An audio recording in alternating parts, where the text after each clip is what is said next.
بسم اللہ الرحمن الرحیم۔ السلام علیکم۔ نور مقدم کیس میں باقاعدہ ٹرائلز کا سلسلہ شروع ہو گیا ہے۔ اسلام آباد ہائی کورٹ میں آج بڑی اہم سماعت ہوئی۔ صبح 11:15 بجے ذاکر جعفر اور عصمت آدم جی کی ضمانت بعد از گرفتاری کی سماعت ہوئی۔ خواجہ حارث نے سب سے پہلے اپنے دلائل کا آغاز کیا اور کہا کہ FIR میں ظاہر جعفر کے والدین کا کوئی ذکر موجود نہیں ہے، اور یہ بھی کہا کہ ظاہر جعفر کے والدین کراچی میں تھے، پھر ان کو ملزم کیوں بنایا گیا۔ پھر والدین واپس آ کر شامل تفتیش ہوئے اور ضمانت قبل از گرفتاری کرائی، لیکن چونکہ مچلکے جمع نہیں کرائے ہوئے تھے اس لیے ان کی گرفتاری ہو گئی، اور اس کے بعد آگے یہ سب کچھ ہوا۔ انہوں نے کہا کہ پھر والدین نے ضمانت بعد از گرفتاری کی درخواست بھی دی، لیکن 5 اگست کو ایڈیشنل سیشن جج نے درخواست خارج کر دی۔ پھر اس کے بعد 6 ستمبر کو ان کی جانب سے یہاں ہائی کورٹ میں درخواست دی گئی۔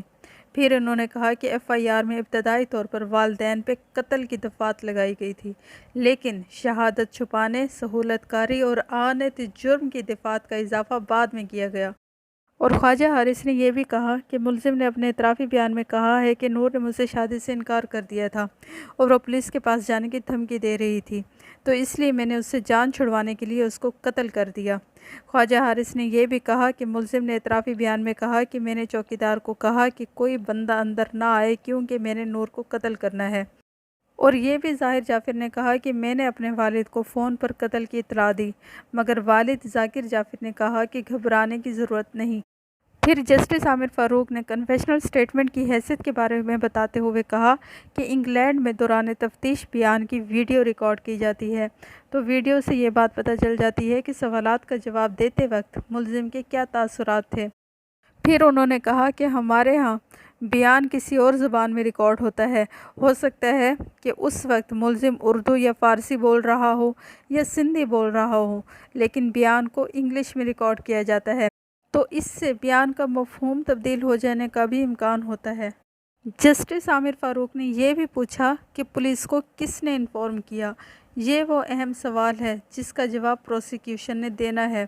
اب اس کیس کی سماعت کل تک ملتوی ہوئی ہے۔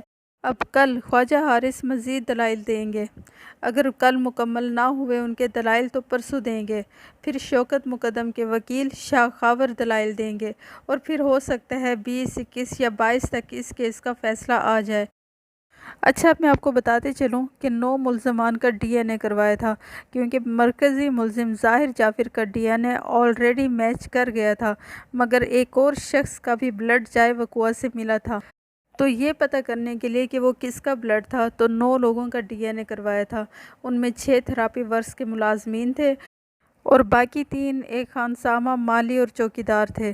ان 9 لوگوں کے DNA لیے گئے تھے۔ اب رپورٹ میں امجد کا DNA میچ کیا ہے، کیونکہ امجد وہاں پر پہلے پہنچا تھا اور ظاہر جعفر نے اس پر وار کیا تھا اور وہ زخمی ہو گیا تھا اور اس کا خون نکلا تھا، تو اس لیے دوسرا بلڈ جو سامنے آیا تھا وہ امجد کا تھا۔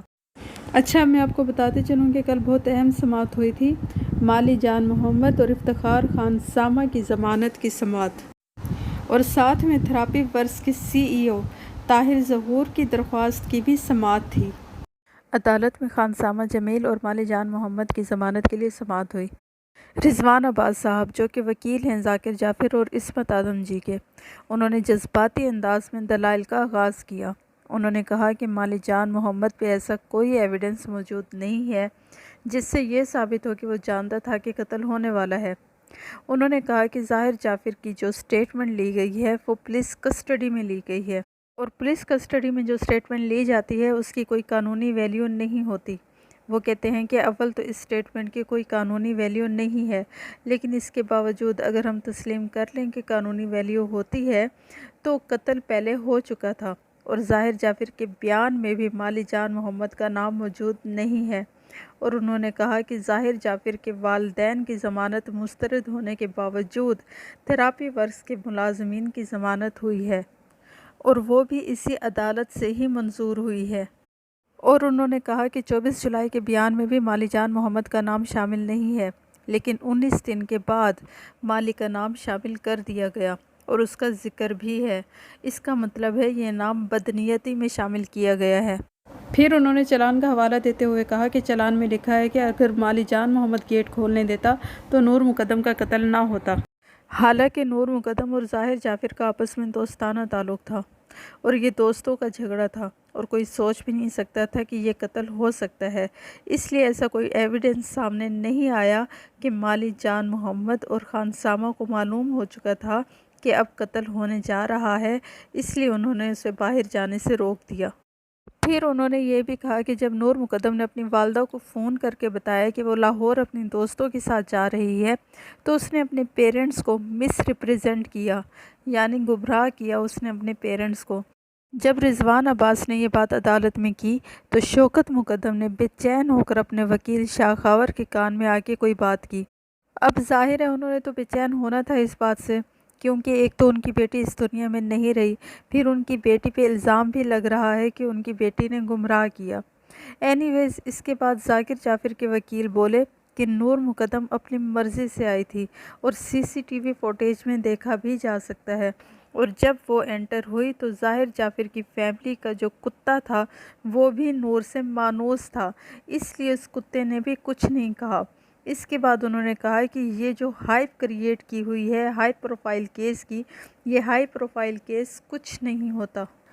قانون کی نظر میں ملزم بلو چائلڈ ہوتا ہے کورٹ کا، یعنی کورٹ کا فیورٹ بچہ ہوتا ہے، اور قانون نے سب کو برابر دیکھنا ہوتا ہے۔ اس کے بعد رضوان عباس ایڈوکیٹ نے اپنے آرگیومنٹس ختم کیے، پھر شاہ خاور ایڈوکیٹ نے اپنے دلائل دینے کا آغاز کیا اور انہوں نے شروع میں کہا کہ میں اپنے فاضل دوست رضوان عباس سے کہنا چاہتا ہوں کہ انہوں نے مس ریپریزنٹ کرنے کا ایلیگیشن لگایا ہے اس بچی پہ جو اس دنیا میں نہیں ہے، جس کو ناحق قتل کر دیا گیا ہے۔ اس کے لیے یہ الفاظ مناسب نہیں ہے، اس کے لیے کوئی مناسب الفاظ استعمال کرنا چاہیے تھے۔ پھر انہوں نے کہا کہ شوکت مقدم کا کہنا ہے کہ جب میں ظاہر جعفر کے گھر گیا تو میری بیٹی کی باڈی پڑی تھی، اس کو قتل کیا جا چکا تھا، اور انہوں نے یہ بھی کہا کہ گھر کے سی سی ٹی وی کیمروں میں تمام ایویڈنس موجود ہے۔ لڑکی کے وہاں پر جانے اور ڈیڈ باڈی نکالنے کا دورانیہ 40 گھنٹے کا ہے، اور اس دوران کی C C T V footage police نے اپنے قبضے میں لی ہے۔ جب تفتیش ہو رہی تھی تو نئے کردار سامنے آئے۔ قتل کے 21 گھنٹے پہلے نور مقدم نے چھلانگ لگائی اور وہ زخمی ہو گئی، اور جب وہ پورچ میں آتی ہے تو ظاہر جعفر جان محمد کو ہدایت دیتا ہے کہ اس کو روکو۔ ایک نیا انکشاف ہوا ہے اس کیس میں، وہ یہ ہے کہ جب نور مقدم 18 جولائی کو ظاہر جعفر کے گھر آتی ہے، وہ 12:40 پر ظاہر جعفر کے گھر داخل ہوتی ہے۔ اس کے تقریباً 10 سیکنڈ کے وقت گزرنے کے بعد وہ ڈری ہوئی خوف زدہ باہر بھاگ کر آتی ہے۔ جب وہ باہر بھاگ کر آتی ہے تو ظاہر نے اوپر سے اشارہ کیا تو چوکیدار نے اس کو باہر جانے سے روک دیا۔ پھر وہ وہیں کھڑی ہو کر گڑ گڑا کر جانے کی اپیل کرتی ہے، اور اس کے بعد ظاہر جعفر آتا ہے اور نور مقدم کو مار پیٹ کر اوپر لے جاتا ہے۔ تو بیسیکلی شاہ خاور کے اس بات کرنے کا مقصد یہ تھا کہ یہ اغوا کا کیس بھی ہے، کیونکہ رضوان عباس کہہ رہے تھے کہ نور مقدم اپنی مرضی سے گئی تھی ظاہر جعفر کے گھر، تو یہ اغوا کیسے ہو گیا؟ اینی ویز مالی جان محمد اور خان سامہ جمیل کی ضمانت مسترد کر دی گئی ہے، اور عدالت نے کہا ہے کہ یہ دونوں ضمانتوں کے مستحق نہیں ہیں اور اب ان کو اڈیالہ جیل میں ہی رہنا پڑے گا، اور اب مالی اور خان سامہ دونوں ہائی کورٹ میں جائیں گے۔ دوسری طرف تھراپی ورکس کے مالک طاہر ظہور کی درخواست کی سماعت ہوئی۔ ان کے وکیل نے کہا کہ ہم نے اندراج مقدمہ کی درخواست دی، مگر اس کے لیے کوئی آرڈر نہیں ہوا ابھی تک۔ ہم چاہتے ہیں کہ اندراج مقدمہ کیا جائے، اور پھر دوبارہ انہوں نے کہا کہ ہم گواہ ہیں لیکن ہمیں ملزم بنا دیا گیا۔ پھر رضوان عباس جو کہ ذاکر جعفر اور عصمت آدم جی کے وکیل ہیں، انہوں نے کہا کہ یہ عدالت ٹرائل میں دیکھے گی کہ کون ملزم ہے اور کون گواہ۔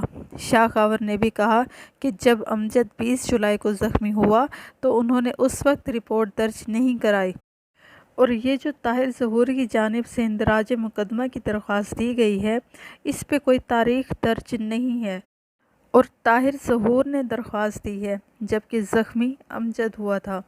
اس ٹائم امجد اور دلیپ کمار دونوں ہاسپٹل گئے تھے اور انہوں نے امجد کے زخمی ہونے کی وجہ ٹریفک ایکسیڈنٹ لکھوائی، اور پھر 23 جولائی کو امجد ڈسچارج ہوا اور وہ اپنے گھر چلا گیا، پھر بھی رپورٹ درج نہیں کرائی گئی۔